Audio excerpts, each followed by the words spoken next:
Hi, this is Rob Drummond at the Confusion Clinic. This video is going to look at capturing pay-per-click keywords inside Infusionsoft. So let's say, for example, that we have Sarah. Sarah might not look like the type, but Sarah is actually thinking about buying a motorbike. So one day after payday, Sarah goes to Google and does a search for motorbikes.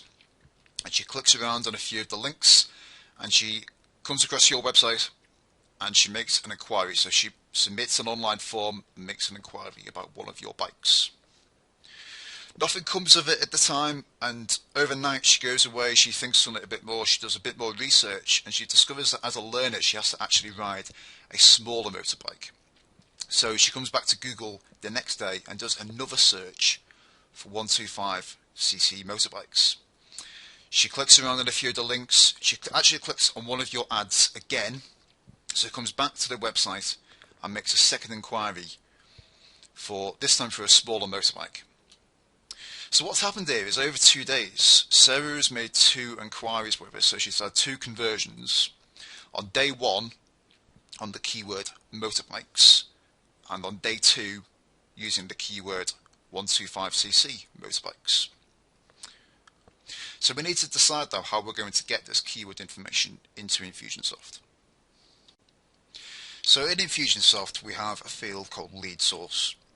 So lead source is meant to be the original place that a customer or a contact first found your business. So what you can do is you can install the Infusionsoft web tracking code on your website. And what the web tracking code will do is it will pull in a referring website. So for example, the referring website in Sarah's case would be Google, because Google is the website that referred the visit to you. But what it won't do is it won't pull in the fact that it was a paid search, and it won't pull in the keyword information. So this is really a problem, because then if you don't have the keyword, then you can't create accurate return on investment reports. So there's various solutions to this. The solution that I use is iTracker 360. So you can go and set up a free iTracker 360 account. It works with standard Infusionsoft web forms. So if you're using either standard Infusionsoft web forms or you're using something that mimics a standard Infusionsoft web form, so something like Lead Pages, Thrive Content Builder, Thrive Leads, it will work with all of those things. If you're using a custom forms plugin like Gravity Forms, for example, then sometimes the paid version of iTracker will work. You just have to look into it, but out of the box it definitely works with normal straightforward Infusionsoft forms. And what iTracker does is it has a look for Google Analytics information. So it has a look in the Google Analytics campaign cookie for source information, for campaign information, for keyword information. And it takes that information, and if the lead source field is empty, it puts that information into the lead source field.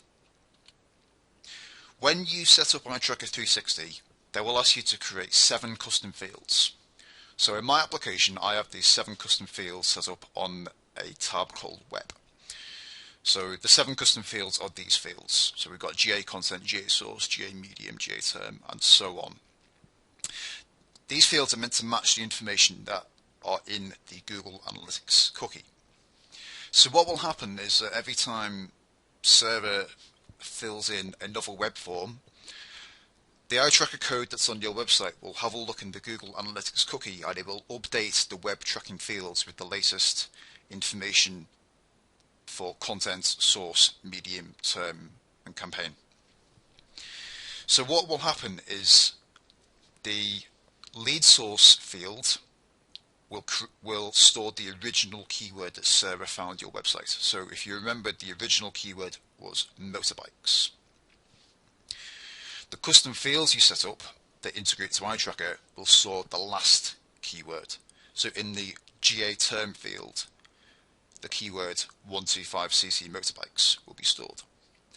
So if Sarah only does one search, the lead source information and the GA term information will be the same. But if she does multiple searches and arrives at your site through multiple clicks, then it's quite possible that these things might be different. But in order for all this to work, we need to have Google Analytics tracking code on the links that people click on when they click on our AdWords ads. So there's a simple step that you need to take that I don't see many people taking at the moment, and iTracker 360 will not work without you doing this. So just as a warning, there is a bit of code ahead, but I'm going to try and talk you through it as simply as I can. So in Google AdWords, you must use a tracking template. So you can have auto tagging turned on. So by default, when you click on an AdWords ad, the default URL that you'll end up on will be something like yoursite.com, and then you'll see this / and then this GCLID. This is Google Click ID. This is when you have auto tagging turned on. This is what Google apply to the end of the URL, so that Google knows what ad you clicked on, what keyword you searched for, and things like that. What you need to do is you need to append this, so you need to add in Google Analytics tracking code here. So what I've got here is I've got yoursite.com UTM source equals Google, UTM medium equals CPC, UTM term equals keyword. So this is something that will be replaced by the actual keyword. UTM content equals creative, UTM campaign equals campaign ID, and then I've got the click ID at the end. So let's just have a look in AdWords and see how to set this up. So in Google AdWords, once you're logged in, what you need to do is you need to come down to the shared library, and under the shared library you'll see URL options. So you've got two options here. You'll have the option to turn auto tagging on and off. So auto tagging is what applies the GCL ID to the end of the URL. I generally recommend having auto tagging turned on, unless you've got a very good reason to turn it off. It's generally best to leave it turned on, because that means that your data in Google Analytics will become a lot more useful. But what you also need to do is you also need to create a tracking template. So if I edit this, we'll just have a look. So what I've got here is I've got a squiggly bracket and I've got this purl.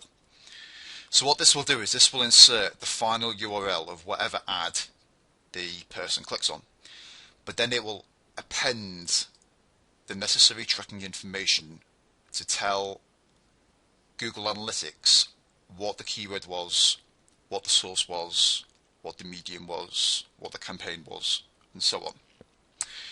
I will put this on the page underneath the video, so if you want to take this, copy it, and use it in your own tracking template, then you can feel free to do so. But what this will do is this will append this, so every time someone clicks on one of your ads, this tracking information will be appended to the end of the URL. So you'll end up